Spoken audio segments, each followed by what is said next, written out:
안녕하세요. 최창우입니다. 집 걱정 없는 세상에서 왔습니다. 사람들은 저희 단체를 자꾸 집 없는 세상이라고 불러버리더라고요. 집 걱정 없는 세상입니다. 걱정 빼지 마시고요. 자, 오늘은 기초생활보장법 자세히 알아보기, 토파보기가 자세히 샅샅이 훑어보기 그런 뜻입니다. 자, 넘어가 봅니다. 기초생활보장법이란 제1조 목적에 자세히 나와 있는데요. 이 법은 생활이 어려운 사람에게 필요한 급여를 실시하여 이들의 최저 생활을 보장하고 자활을 돕는 것을 목적으로 한다.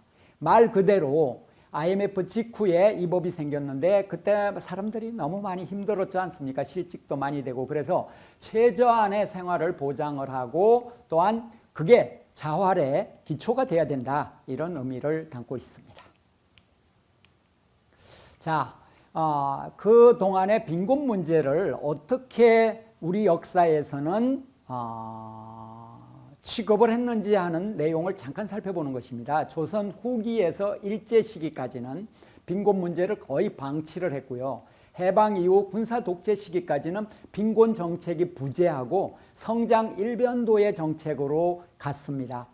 그 후유증이 지금도 사실은 또 있기도 하죠. 1990년대에 들어와서는 이제 국민들이 못 참겠다 이제 이러면서 들고 일어난 겁니다. 그러면서 국민복지기본선, 국민이면 누구나 다 복지의 최저한의 기본선은 확보해야 되겠다. 그래서 생활보장을 받아야 되겠다. 이제 이런 목소리를 내고 막 데모도 많이 하고 막 그랬었어요. 이제 그렇게 돼서 기존의 생활보호제도를 대체하는 법률이 만들어졌는데 그 법률이 바로 국민기초생활보장법입니다.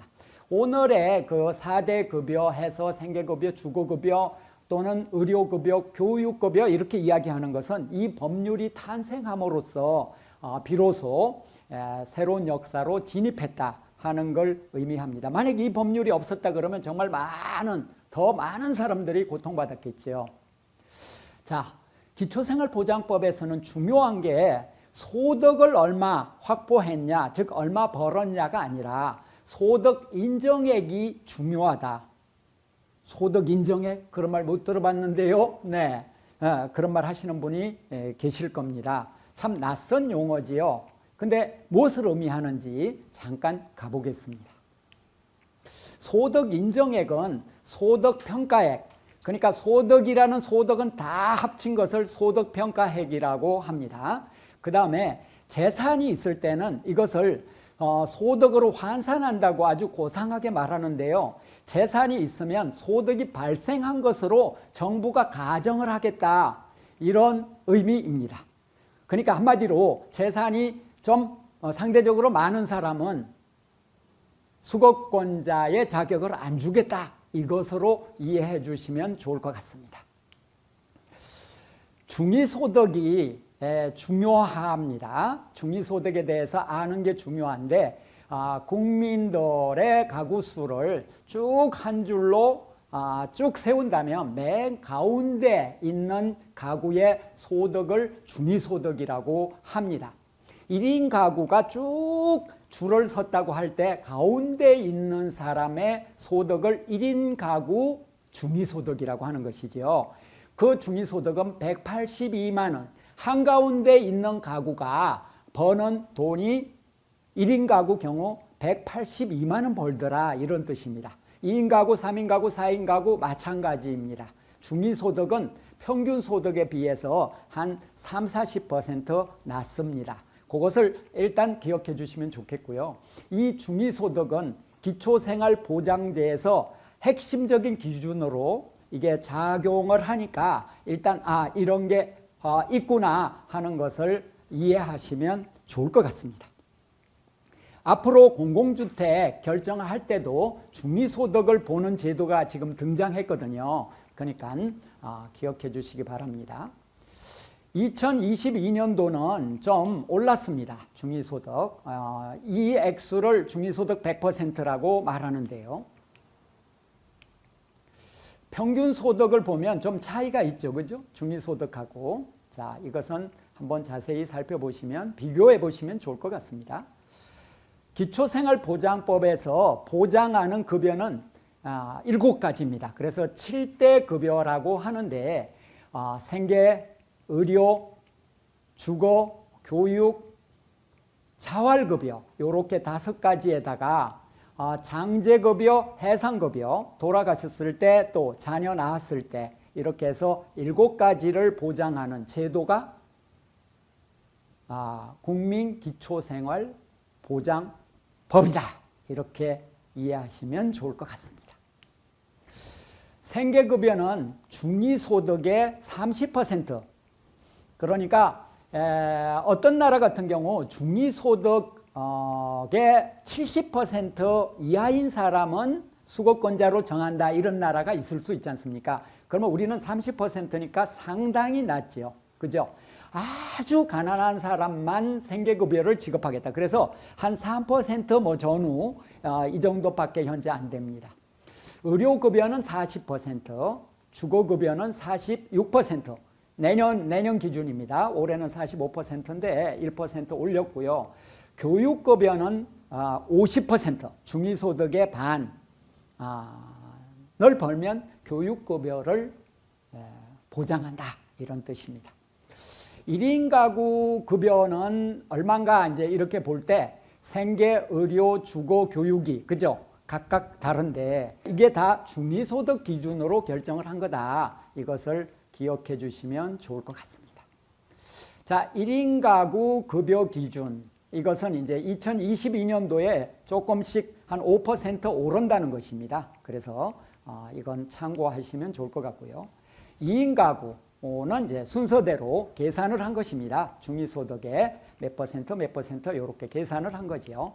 네. 3인 가구 역시 마찬가지로 계산을 한 겁니다. 의료급여의 종류는 1종, 2종 있는데 크게 차이가 있지는 않습니다. 뭐 두 경우 다 상한선이 있고요.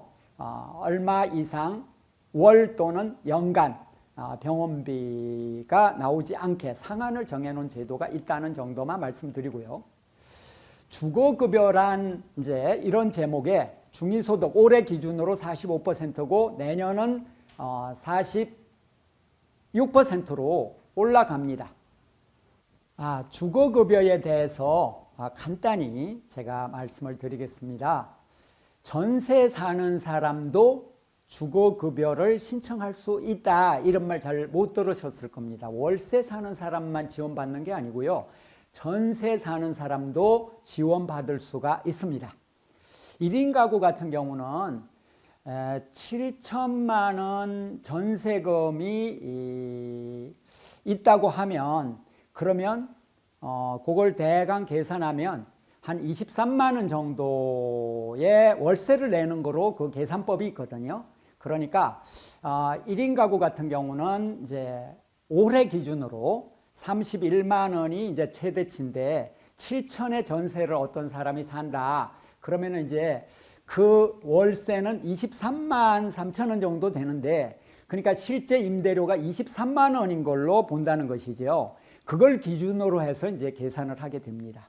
그렇게 되면 뭐 얼마 못 받긴 하겠지만 조금은 받는다, 이제 이렇게 볼 수 있죠. 그러니까 제가 말씀드리는 요점은 전세 산다고 해서 주거급여를 못 받는 건 아니다, 이제 이걸 말씀드립니다. 월세 사는 사람만 받는 걸로 많은 사람이 알고 있어서 이 편견을 좀 깨야 된다, 이제 이런 뜻으로 말씀드렸고요.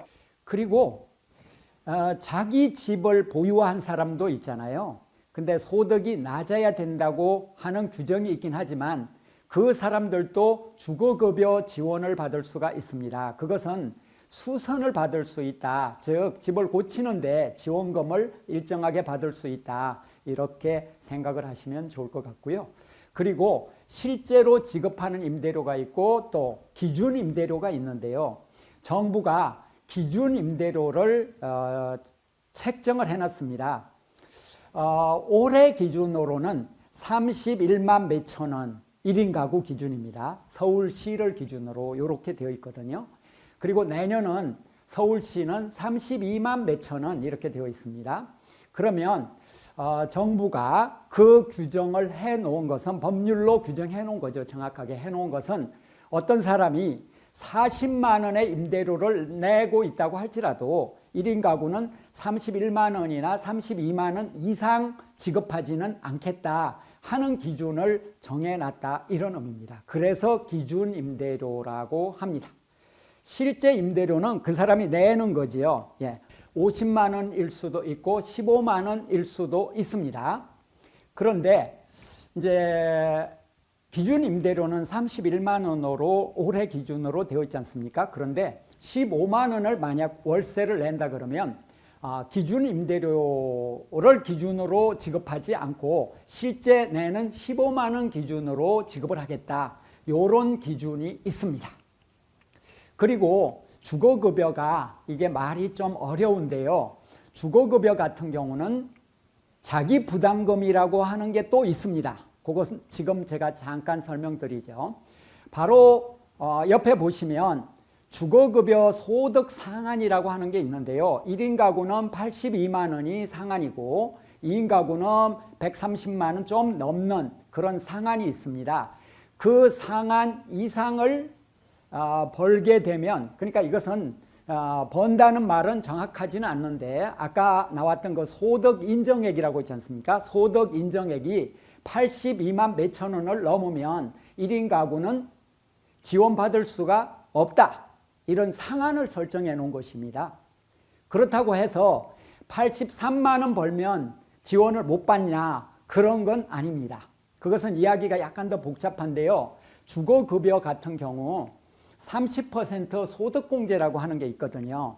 그러니까 100만 원 번다면 30만 원은 벌지 않은 걸로 간주하는 이런 제도가 있기 때문에 실제는 70만 원 번 걸로 간주가 됩니다. 그러니까 어떤 사람이 100만 원 벌었다고 하더라도 주거급여를 신청할 수 있는 것이죠. 70만 원만 번 걸로 간주되기 때문에요. 다른 재산이 없다면요.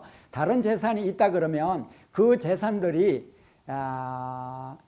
계산이 되거든요. 일정한 정도 이상 있을 때 이제 그렇게 됩니다. 그래서 좀 복잡한 얘기인데요. 이런 정도 일단 이해하시면 좋을 것 같습니다. 다른 재산이 없다면 100만 원 벌어도 70만 원 번 걸로 간주되기 때문에 83만 원보다 낮으니까 주거급여를 신청할 수 있고 받을 수 있다. 이렇게 생각하시면 좋고요. 자, 넘어갑니다. 주거급여 기준은 이와 같습니다. 이게 이제 아까 말씀드린 기준 임대료. 그러니까 이것은 서울 같은 대도시를 의미합니다. 1인 가구 32만 원. 이것은 내년도에 주거급여 상한이라고 생각하면 됩니다. 주거급여를 즉 어떤 사람이 42만 원에 월세를 내더라도 32만 원 이상 정부에서 지급하지는 않는다. 이런 기준이다. 이렇게 이해하시면 좋을 것 같습니다.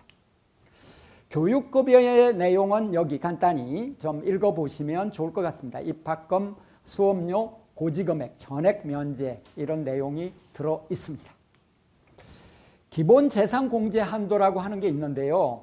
이제 나중에 그 질문 소개할 때 제가 간단히 이야기할 건데 기본재산공제라고 하는 게 있습니다.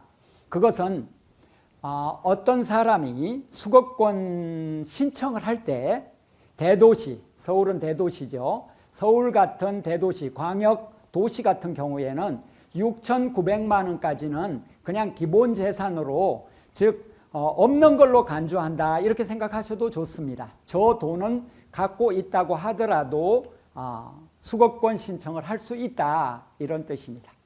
6,900만 원 저 한도는 생계급여, 주거급여, 교육급여에서 적용이 된다. 의료급여는 낮습니다. 대도시에 5,400만 원까지 즉 다른 재산이 없다면 현금을 가지고 있어도 무방하다 이런 뜻입니다. 그러니까 5,200, 5,100, 4,000 이렇게 가지고 있으면 된다는 것이죠. 예. 요걸 정리한 겁니다. 자, 부채는 이제 아까 소득 산정액 계산할 때 뺀다. 아까 소득이 중요한 게 아니라 소득 산정액이 중요하다 그랬죠. 부채는 뺀다. 그런데 카드 대출금 같은 경우는 안 빼준다. 개인한테 빌린 거는 대부분 안 빼준다. 법원이 인정하는 거 빼고는 이런 내용입니다. 생활준비금 500만 원 이것은 인정을 합니다. 갑자기 무슨 일 생길 수 있지 않습니까? 그래서 아까 생계급여 같은 경우 6,900만 원이 한도라 그랬는데 이 500도 인정하기 때문에 7,400까지 현금을 보유해도 다른 재산이 없다면 상관이 없다. 물론 순월세 사는 이런 사람이 이제 없기 때문에 전세금으로 보증금이 뭐 1,000만 원일 수도 있고 그거 포함해서 6,900 더하기 500만 원 이것은 생계급여 신청을 할 때 기준선이다. 그 이하 가지고 있으면 상관이 없다. 이런 뜻입니다. 하나 더 덧붙이면 다른 재산이 없다면 예금이 500만 원 더하기 6,900만 원 그러면 7,400만 원을 국민은행에 되어 있어도 그래도 수거권 탈락하거나 그러지 않는다. 이걸 말씀드립니다. 이따가 제가 다시 한번 이야기할 겁니다. 수거권 제도 국민기초생활보장법에 의한 이 제도는 재산을 일정한 규모 이상으로 갖고 있으면 그 재산에서 소득이 막막 발생하는 거로 가정을 한다. 그러니까 실제 소득은 없는 건데 발생하는 것처럼 가정을 하는 그 제도에 기초하고 있습니다. 그런데 그 재산을 몇 가지로 분류하냐? 4가지로 분류한다. 주거용 재산, 일반 재산, 금융재산, 자동차 이 대체로 구분이 되죠. 주거용 재산은 뭐 전세 보증금 같은 걸 이야기합니다. 그리고 또 어떤 사람이 집을 소유하고 있으면 그 집값을 말하는 거죠. 그다음에 일반 재산은 이제 그렇지 않은 다른 재산이 있으며 그리고 금융재산은 은행에 예금해 놓은 재산을 의미합니다. 자, 넘어가 보시죠. 재산이 있다면 한 달에 주거용 재산은 1% 정도의 이득이 생긴다라고 가정을 합니다. 일반 재산은 4%, 금융재산은 6%, 자동차는 100%. 어마어마하죠. 금융재산을 1,000만 원을 가지고 있다. 그러면은 한 달에 62만 원의 소득이 발생하는 것으로 간주를 하겠다는 것입니다. 실제 1,000만 원이 62만 원의 소득이 발생할 수 있을까요? 한 달에요? 그것은 불가능하죠. 그런데 국민기초생활보장법에서는 이런 가정을 하고 있습니다. 넘어갑니다. 주거재산은 아까 보다시피 이득이 많이 나지 않는 걸로 가장 조금 나는 걸로 이렇게 가정을 했지 않습니까? 그러니까 또 여기에 한도를 정해놨습니다. 그래서 1억 2천 서울 같은 경우는요. 그리고 의료급여는 좀 낮아가지고 1억 원 이렇게 정해놨습니다. 근데 만약에 이 소리가 무슨 소리냐면 1억 원이 넘어가는 것은 일반 재산으로 계산하겠다 이런 뜻입니다. 그러니까 아주 싼 집에서 사는 사람만이 수거권자가 될 수 있다 이런 뜻이기도 하죠.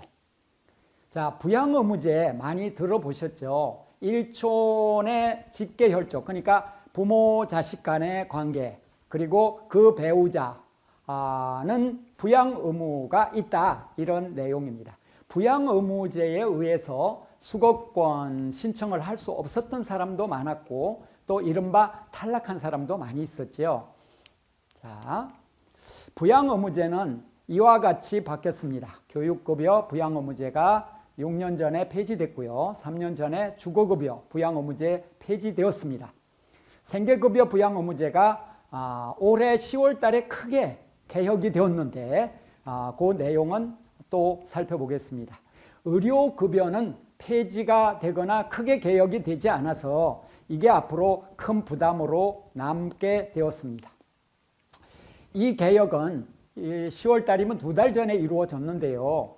연소득, 그러니까 자식이나 부모가 연소득 1억 원 이상일 때, 그 다음에 재산이 9억 원 이상일 때만 적용을 하고 그 이하면 부양의무제를 적용하지 않는다. 그러니까 자식 가운데 자식이 10명 있습니다. 그런데 그 중에 어느 한 명이 1억 넘어가는 사람이 있다면 안 된다, 이런 뜻이기도 합니다. 그러나 모두 8천만 원씩 연소득이 된다고 하면 1억 넘는 사람이 아무도 없다고 하면 그것은 상관없이 보장이 된다. 그러니까 이와 같이 큰 변화가 있기 때문에 부양의무제 개혁이 된 생계급여 신청을 열심히 많이 하는 게 지금 필요한 때입니다. 그런 여지가 지금 생겼음에도 이 제도의 변화를 몰라서 신청 안 하는 사람이 무척 많을 수가 있습니다. 제가 그 관계당국에 물어보니까 신청자가 막 늘고 있고 뭐 그렇다고는 합니다. 그런데 실제 필요한 사람이 신청 안 하는 사람이 상당히 많을 겁니다.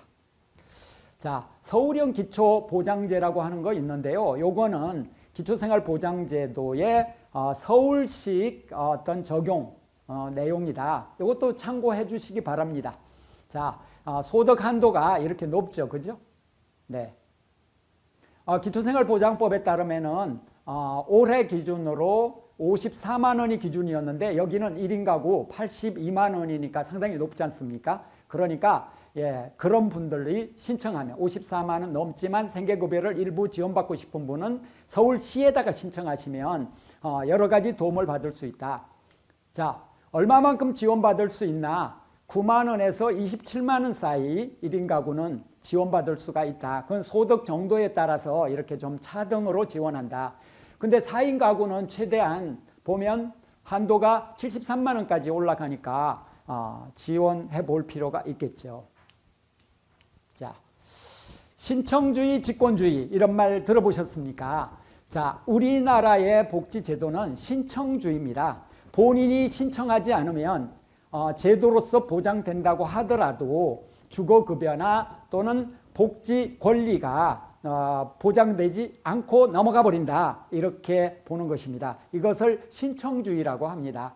그와 상대되는 말이 직권주의입니다. 공무원이 직권으로 파악을 해서 어려운 사람이 있으면 반드시 지원을 하는, 이것이 직권제도인데 보통 복지사회에서는 직권주의에 의해서 정부가 파악해서 알아서 지원을 하는데 우리는 본인이 알아서 신청하지 않으면 권리가 있음에도 무시당하는 이게 있기 때문에 앞으로 우리는 그런 방향으로, 즉 직권주의 이런 방향으로 가야 된다. 신청주의를 폐지해야 된다. 하지만 지금은 신청주의가 그대로 적용되니까 신청을 하지 않으면 안 되니까 주위에 여러 가지 신청을 해야 된다, 이렇게 자꾸 이야기해서 어려운 분이 있으면 자꾸 권유하시고, 이 방송을 보는 분도 직접 가서 동사무소에서 신청해 보시면 좋을 것 같습니다.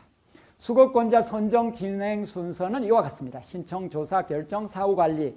사후관리 때에 이제 좀 탈락 대상이 누군가 이것도 보고 그러긴 합니다만 어쨌거나 이런 순서로 진행을 합니다. 자, 은행에 얼마까지 예금할 수 있나요? 아까 잠깐 말씀드렸는데, 자, 퀴즈입니다. 아까 다른 재산이 없다면 얼마까지 할 수 있다 그랬죠? 7,400까지 할 수 있다. 이게 답입니다. 그래도 탈락 안 하나요? 물론 안 합니다. 집이 있으면 수급권자 신청이 안 되나요? 그렇지는 않습니다. 집이 좀 싼 집이라면 충분히 신청할 수도 있습니다. 그래서 굉장히 싼 집에 사는데 굉장히 어려운 분이 계신다면 신청해 보시라, 이렇게 이야기하는 게 좋습니다.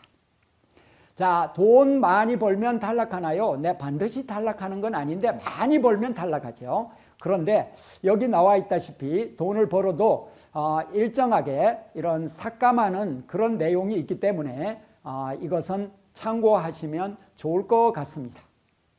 네. 자, 하나만 말씀드리면 20만 원 뭐 공제제도 막 이런 게 있잖아요. 그러니까 100만 원을 벌면 40만 원 공제한다 그러면 40만 원은 빼고 나머지 또 계산을 해서 30%는 또 공제를 한다, 이런 뜻입니다. 네, 이것도 거의 비슷한 내용입니다. 자, 이것은 참고하시면 좋을 것 같습니다. 자, 이제 마지막을 향하여 왔습니다. 자, 국민기초생활보장법에 대해서 기본적인 내용에 대해서 오늘 강의를 했는데 도움이 되셨습니까? 국민기초생활보장법이 왜 생겼으며 어떤 내용을 담고 있으며 어떤 의미가 있는가, 그리고 우리는 왜 신청해야 되는가, 그리고 돈을 일정하게 갖고 있어도 탈락하는 것 아니기 때문에 걱정하지 않으셔도 된다는 이야기까지 했습니다. 자, 앞으로 또 관심을 많이 가져주시기를 바라면서 오늘 강의는 이것으로 마치겠습니다. 늘 건강하시기 바랍니다. 대단히 감사합니다.